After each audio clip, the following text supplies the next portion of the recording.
Welcome back to Face the State. I'm Ariana Bennett. Thank you for staying with us. Well, these days, just about every major automaker has either a hybrid or a fully electric vehicle on the market. But these newer age vehicles can still be cost prohibitive to the average buyer, and it can be hard to get people to break from the familiarity of gas-powered cars.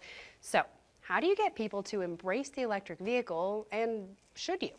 Tom Polakalis from the Southwest Energy Efficiency Project is here now to talk about that.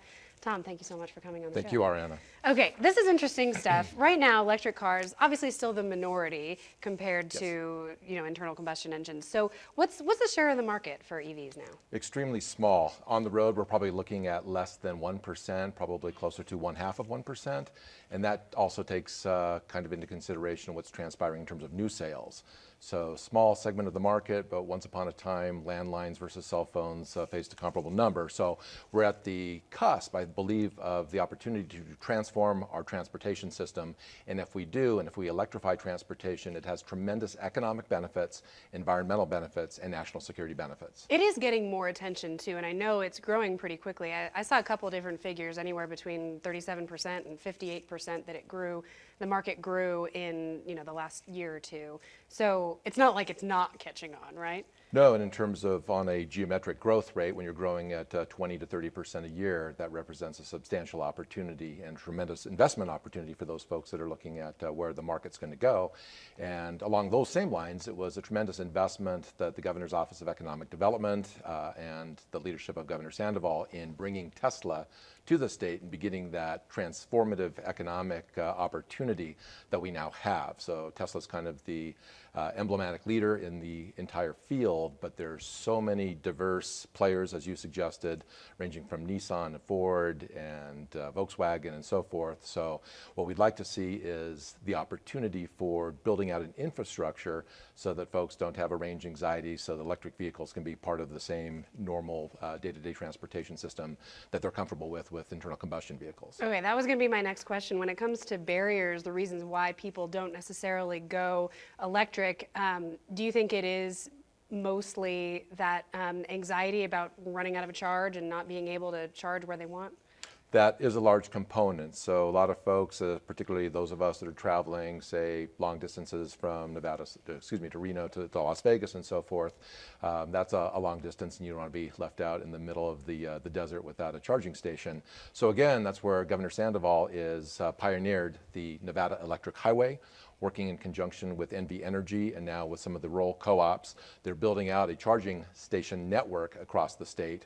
And then also recently, there's a settlement for the Volkswagen funding. So Volkswagen was penalized for some of their misleading statistics on diesel emissions. And now there's multi-billion-dollar settlement. Some of those funds are going to be available to states and further build out the electric vehicle charging infrastructure.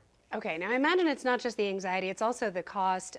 Typically, electric vehicles are a little bit more pricey than like a comparable model for a regular internal combustion engine. So do you see those costs equalizing soon? Without a doubt, and particularly when you have the fuel savings. So, and then you have the aftermarket, which is kind of a new development.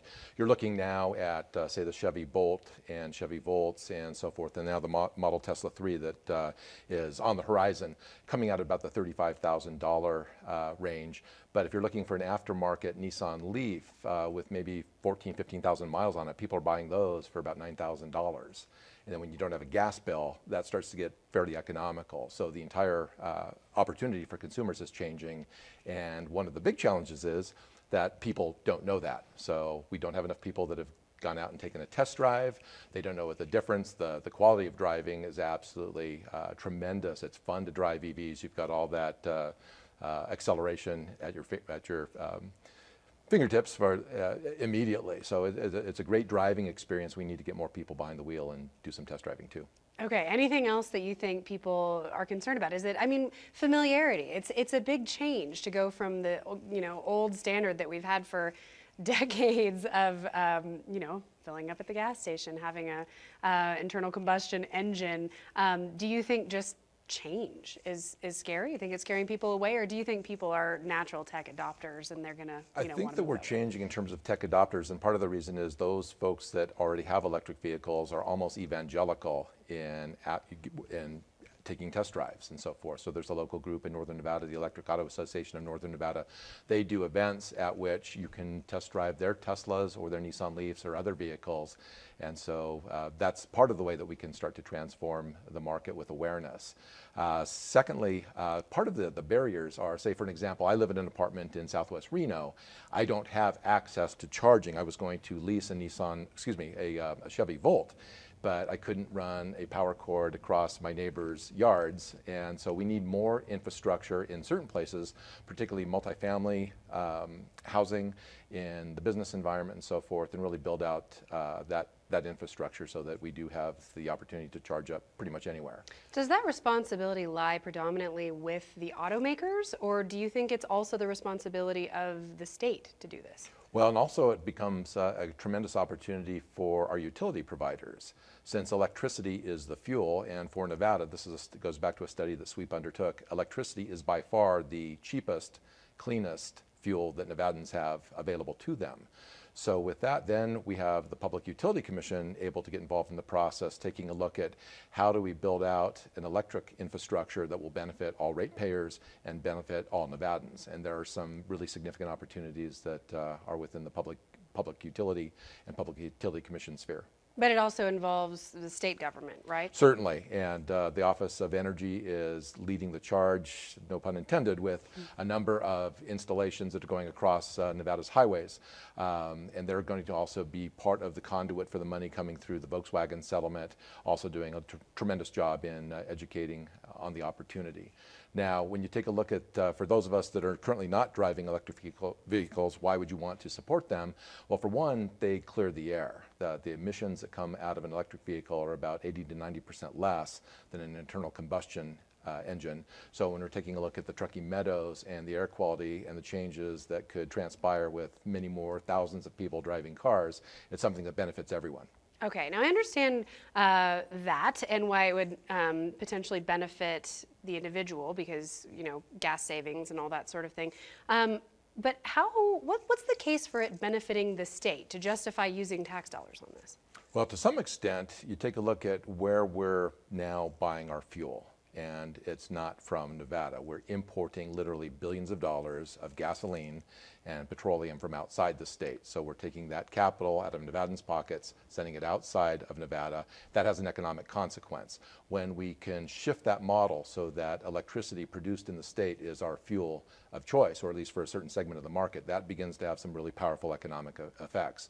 For an individual, if you're driving an electric vehicle, you're probably going to save between $500 to $1,000 a year. And that's money that's now back in your pocket and available to be spent in the local economy. So that's an economic stimulus for our small business, retail, and goods and services sector. And that's something where you start to get the really powerful job creation potential by shifting the way that we power our transportation system. Okay, so job creation, and then also, I mean, similar to the solar issue, it's a national security thing also too, right? I would say, and well, for an example, you have former CIA Director James Woolsey, who says that it is critical that we get off of foreign oil. I mean, that we see the consequences of being involved in the Middle East or in foreign entanglements. Former retired General Matthew Wald, who was the Deputy Commander of the U.S. European Command, says that electrification is the quickest way to get us off of foreign oil. So again, we don't want to be exporting now tens of billions. I think the last year we spent about $115 billion on imported oil, which is down, but still there's a greater opportunity to have America become energy self-sufficient using a fuel that we produce within the United States, and that's electricity. So you take a look at the geopolitical realm. It's the Russians and the Iranians and a number of other antagonists to U.S. interests that are benefiting off a high price of oil. So to the extent that we can shift transportation to electricity, it has a tremendous benefit to our national security. Okay, real quick, because we only have a couple minutes left.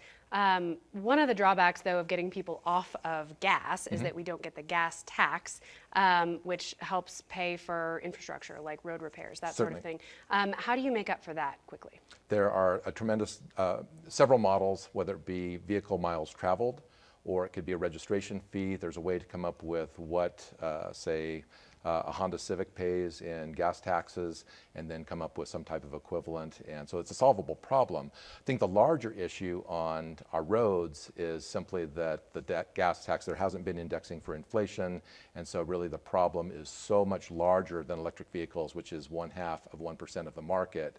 So there needs to be a conversation across the board on how to fund transportation.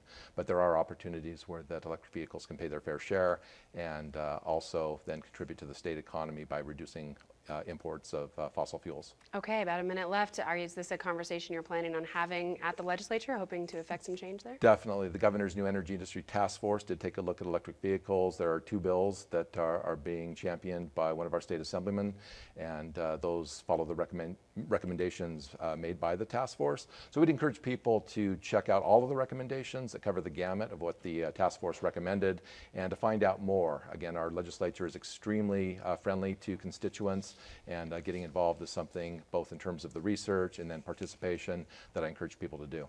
All right, Tom, thank you so much for your Thank time. you I very really much. appreciate it. Thank you. Well, that's it for this episode of Face the State, but for more information or to see past episodes, just head to our website, ktvn.com. Thanks for being with us. See you next week.